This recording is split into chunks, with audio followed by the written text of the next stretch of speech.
अगर अब की बार भी ब्राह्मण को नहीं कंसीडर किया गया तो अब की बार हम आर पार की लड़ाई लड़ेंगे। जो हमारे बारे में दुष्प्रचार करा जा रहा है कि भाई ब्राह्मण किसी अन्य के साथ है, वो बिल्कुल भी नहीं है। गुड़गांव के सारे ब्राह्मण के साथ हैं। आगामी विधानसभा चुनावों को लेकर भाजपा और कांग्रेस की टिकटों को लेकर घमासान मचा हुआ है। ऐसे में ब्राह्मण समाज ने गुरुग्राम में एक प्रेस कॉन्फ्रेंस करके राष्ट्रीय पार्टियों को असमंजस में डाल दिया है। टिकटों के आवंटन में जातीय समीकरण भी एक अहम मुद्दा रहता है।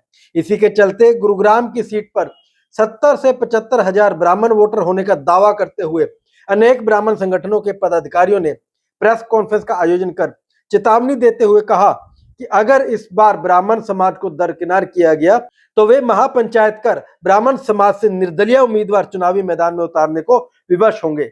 वर्ल्ड ब्राह्मण फेडरेशन, आदर्श ब्राह्मण सभा गुरुग्राम, ब्राह्मण एकता मंच, भगवान परशुराम ट्रस्ट, विप्र फाउंडेशन हरियाणा, ब्राह्मण कल्याण ट्रस्ट, ब्राह्मण सभा राजेंद्रा पार्क, ब्राह्मण वेलफेयर सोसाइटी, विप्र फाउंडेशन, ब्रह्म समाज, ब्राह्मण सभा, ब्राह्मण विकास परिषद, भगवान परशुराम सभा के संयुक्त तत्वाधान में लिए गए इस फैसले ने दिल्ली दरबार में चल रही मीटिंगों में भी चर्चा का विषय शुरू कर दिया है। हमने दोनों राष्ट्रीय पार्टियों को, चाहे भाजपा हो चाहे कांग्रेस हो, उनके राष्ट्रीय अध्यक्षों को और प्रदेश अध्यक्षों को मिलकर ब्राह्मण समाज ने हरियाणा के अंदर 15 से 20 टिकटों की मांग रखी है।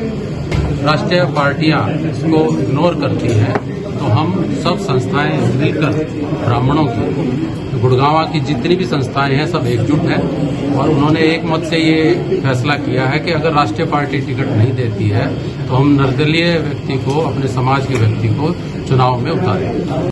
जो हमारे बारे में दुष्प्रचार करा जा रहा है कि भाई ब्राह्मण किसी अन्य के साथ है, वो बिल्कुल भी नहीं है। गुड़गांव के सारे ब्राह्मण के साथ हैं, किसी अन्य के साथ नहीं है। और इस बार ब्राह्मणों के अंदर बहुत रोष है कि भाई पार्टियां ब्राह्मणों की अवहेलना करती जा रही हैं कितने सालों से।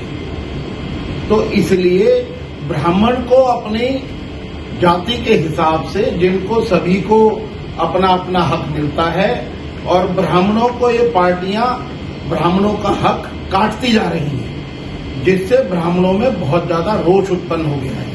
हमारा अब की बारी ये अनुरोध है कि यहाँ से ब्राह्मण को कंसीडर किया जाए, क्योंकि एक बार यहाँ पर चक्रवर्ती शर्मा जी को पहले टिकट दी थी तो उसका कुछ पॉलिटिकल साजिश करके उसकी टिकट को रुकवा दिया गया था, तो एक ब्राह्मण में उत्साह था, तो तब से वो हमारा एक गुबार वो अंदर रुका हुआ है। अगर अब की बार भी ब्राह्मण को नहीं कंसीडर किया गया तो अब की बार हम आर पार की लड़ाई लड़ेंगे।